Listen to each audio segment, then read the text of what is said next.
ఆదికాండము 18వ అధ్యాయము. మరియు మమ్రే దగ్గరనున్న సింధూర వనములో అబ్రహాము ఎండవేళ గుడారపు ద్వారమందు కూర్చుని ఉన్నప్పుడు యెహోవా అతనికి కనపడెను. అతడు కన్నులెత్తి చూచినప్పుడు 3 మనుషులు అతని ఎదుట నిలువబడి ఉండిరి. అతడు వారిని చూచి గుడారపు వాకిటి నుండి వారిని ఎదుర్కొనుటకు పరిగెత్తి నేలమట్టుకు వంగి, ప్రభువా, నీ కటాక్షము నా మీద నున్న ఎడల ఇప్పుడు నీ దాసిని దాటిపోవద్దు. నేను కొంచెము నీళ్లు తెప్పించెదను. దయచేసి కాళ్ళు కడుగుకొని ఈ చెట్టు క్రింద అలసట తీర్చుకొనుడి. కొంచెము ఆహారము తెచ్చెదను. మీ ప్రాణములను బలపరచుకొనుడి. తరువాత మీరు వెళ్ళవచ్చును. ఇందు నిమిత్తము కదా మీ దాసుని యొద్దకు వచ్చితిరనెను. వారు నీవు చెప్పినట్లు చేయమనగా అబ్రహాము గుడారములోనున్న శారా యొద్దకు త్వరగా వెళ్ళి, నీవు త్వరపడి 3 మానికల మెత్తని పిండిని తెచ్చి పిసికి రొట్టెలు చేయమని చెప్పాను. మరియు అబ్రహాము పశువుల మందకు పరిగెత్తి ఒక మంచి లేత దూడను తెచ్చి ఒక పనివానికి అప్పగించెను. వాడు దాన్ని త్వరగా సిద్ధపరచెను. తరువాత అతడు వెన్నను పాలను తాను సిద్ధము చేయించిన దూడను తెచ్చి వారి ఎదుట పెట్టి, వారు భోజనము చేయుచుండగా వారి యొద్ద ఆ చెట్టు క్రింద నిలుచుండెను. వారతనితో, నీ భార్య అయిన శారా ఎక్కడ ఉన్నదని అడగగా అతడు, అదిగో గుడారములో నున్నదని చెప్పెను.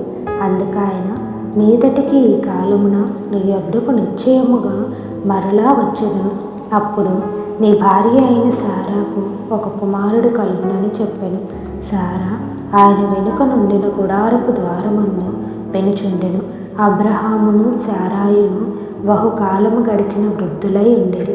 స్త్రీధర్మము శారాకు నిలిచిపోయెను గనుక శారా, నేను బలము ఉడిగిన దాననైన తరువాత నాకు సుఖము కలుగునా? నా యజమానుడును వృద్ధుడై ఉన్నాడు గదా అతను అని తనలో నవ్వుకొనెను. అంతటా యెహోవా అబ్రహాముతో, వృద్ధురాలినైన నేను నిశ్చయముగా ప్రసవించెదనా అని శారా నవ్వనేలా? యెహోవాకు అసాధ్యమైనది ఏదైనా నున్నదా? మీదటికి ఈ కాలమున నిర్ణయ కాలమందు నీ యొద్దకు తిరిగి వచ్చెదను. అప్పుడు శారాకు కుమారుడు కలుగుననెను. శారా భయపడి, నేను నవ్వలేదని చెప్పగా ఆయన, అవును, నీవు నవ్వితివనెను. అప్పుడు ఆ మనుషులు అక్కడ నుండి లేచి సొదొమ తట్టు చూచిరి. అబ్రహాము వారిని సాగనంపుటకు వారితో కూడా వెళ్ళెను. అప్పుడు యెహోవా, నేను చేయబోవు కార్యము అబ్రహామునకు దాచెదనా? అబ్రహాము నిశ్చయముగా బలము గల గొప్ప జనమగును. అతని మూలముగా భూమిలోని సమస్త జనములు ఆశీర్వదింపబడును. ఎట్లనగా యెహోవా అబ్రహామును గూర్చి చెప్పినది అతనికి కలుగజేయునట్లు తన తరువాత తన పిల్లలను తన ఇంటివారును నీతి న్యాయమును జరిగించుచు యెహోవా మార్గమును గైకొనుటకు అతడు వారికి ఆజ్ఞాపించినట్లు నేనతని ఎరిగి ఉన్నానని. మరియు యెహోవా సొదొమ గొమొర్రాలను గూర్చిన మొర గొప్పది గనుక వాటి పాపము బహుభారమైనది గనుకను నేను దిగిపోయి నా యొద్దకు వచ్చిన మొర చొప్పుననే వారు సంపూర్ణముగా చేసిరో లేదో చూచెదను. చేయని ఎడల నేను తెలుసుకొందుననెను. ఆ మనుషులు అక్కడ నుండి తిరిగి సొదొమ వైపుగా వెళ్ళిరి. అబ్రహాము ఇంకా యెహోవా సన్నిధిని నిలుచుండెను.